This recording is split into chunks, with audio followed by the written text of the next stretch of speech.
SNDP യോഗം കായംകുളം യൂണിയനിലെ എരുവ കിഴക്ക് 382 number ശാഖായോഗത്തിൽ പുതുതായി പണി കഴിപ്പിച്ച ഗുരുക്ഷേത്രത്തിൽ പ്രതിഷ്ഠിക്കാനുള്ള ഗുരു പഞ്ചലോഹ വിഗ്രഹവും വഹിച്ചുകൊണ്ടുള്ള ഘോഷയാത്ര നടന്നു. തിരുവാർമംഗലം മഹാദേവ ക്ഷേത്രത്തിൽ നിന്നുമാണ് ഘോഷയാത്ര ആരംഭിച്ചത്.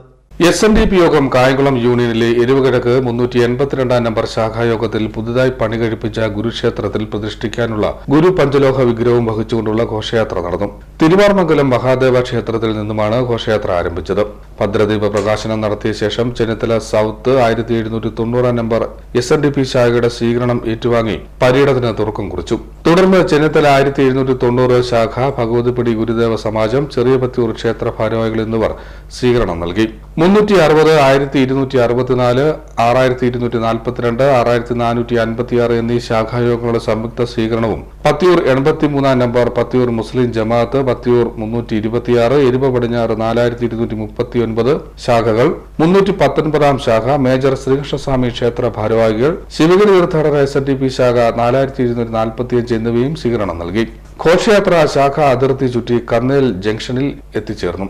ശാഖായോഗം ഭാരവാഹികൾ, ക്ഷേത്ര നിർമ്മാണ കമ്മിറ്റി ഭാരവാഹികൾ, വനിതാ സംഘം, കുടുംബ യൂണിറ്റ്, ഇതര ശാഖായോഗം ഭാരവാഹികൾ, ഭക്തജനങ്ങൾ എന്നിവരുടെ സാന്നിധ്യത്തിൽ യൂണിയൻ സെക്രട്ടറി P. പ്രദീപ് ലാലും മേഖലാ കൺവീനർ പനക്കൽ ദേവരാജനും ചേർന്ന് ഗുരുദേവ പഞ്ചലോഹ വിഗ്രഹം ശാഖാ ഭാരവാഹികളെ ഏൽപ്പിച്ചു. കായംകുളം SNDP യൂണിയനിലെ എരുവ കിഴക്ക് 382 നമ്പർ ശാഖായോഗത്തിൽ അവിടുത്തെ ഗുരുഭക്തരുടെ ഏറ്റവും വലിയൊരു ആഗ്രഹം ഇന്ന് സഫലമാകുകയാണ്. അവിടെ ശ്രീനാരായണ ഗുരുദേവന്റെ പഞ്ചലോഹ വിഗ്രഹം പ്രതിഷ്ഠിക്കണമെന്ന ആ പൊതുയോഗത്തിൽ, നിരവധി പൊതുയോഗത്തിൽ ഈ ആവശ്യം ഉന്നയിക്കുകയും അതിന്റെ അടിസ്ഥാനത്തിൽ ഇപ്പോഴത്തെ കമ്മിറ്റി, ഭാസ്കരൻ ചേട്ടന്റെ നേതൃത്വത്തിൽ ഉള്ള ഈ കമ്മിറ്റി അത് പൂർണ്ണമായി നടപ്പിലാക്കിയിരിക്കുന്നു. അതിന്റെ വിഗ്രഹ ഘോഷയാത്രയാണ് ഇന്ന് ഇവിടെ നിന്ന് ആരംഭിക്കുന്നത്. മറ്റന്നാൾ അതിന്റെ പ്രതിഷ്ഠ നടക്കും. ഈ പ്രദേശവാസികൾക്കെല്ലാം അനുഗ്രഹമായി ശ്രീനാരായണ ഗുരുദേവന്റെ ചൈതന്യം ആ പ്രദേശത്താകെ വിളയാടട്ടെ എന്ന് ആശംസിച്ചുകൊണ്ട് നിർത്തുന്നു. നന്ദി, നമസ്കാരം. എരുവ കിഴക്ക് 382 നമ്പർ ശാഖയുടെ ഒരു ആഗ്രഹമാണ് ഇന്ന് ഇവിടെ സാധിച്ചിരിക്കുന്നത്. ഞങ്ങളുടെ എല്ലാവരുടെയും ആഗ്രഹമായിരുന്നു ഒരു പഞ്ചലോഹ വിഗ്രഹം സമർപ്പിക്കണമെന്ന്. അത് ഈ ശാഖായോഗത്തിൻ്റെ എല്ലാ ആൾക്കാരുടെയും നല്ല മനസ്സുകൊണ്ട് ഇന്ന് സാധിക്കാൻ ഒത്തു. അത് എല്ലാവർക്കും ഗുരുനാമത്തിൽ സ്വാഗതം ആശംസിക്കുന്നു. തുടർന്ന് താലപ്പൊലി, വിവിധ വാദ്യമേളങ്ങളുടെയും കൈകൊട്ടിക്കല്ലുടെയും അകമ്പടിയോടുകൂടി ശാഖാങ്കണത്തിൽ എത്തിച്ചേർന്നു. കടന്നുവന്ന വഴിത്താരകൾ മുഴുവനും ഘോഷയാത്രയ്ക്ക് വൻ സ്വീകരണം നൽകി.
ശാഖായോഗം ഭാരവാഹികളായ secretary K. Bhaskaran, president Ramakrishnan, നിർമ്മാണ committee chairman K. Rajendran, convener K. Purushan, P. Mohanan, Shobha Gopalakrishnan, R. Ravikumar, R. Rajesh, Rajendran, Sudhachandran, Asha Sreekumar, Vilasini, K. Gopalakrishnan, Swapna Satheesan, Jagadamma Thankappan, Sathyan എന്നിവർ ഘോഷയാത്രയ്ക്ക് നേതൃത്വം നൽകി.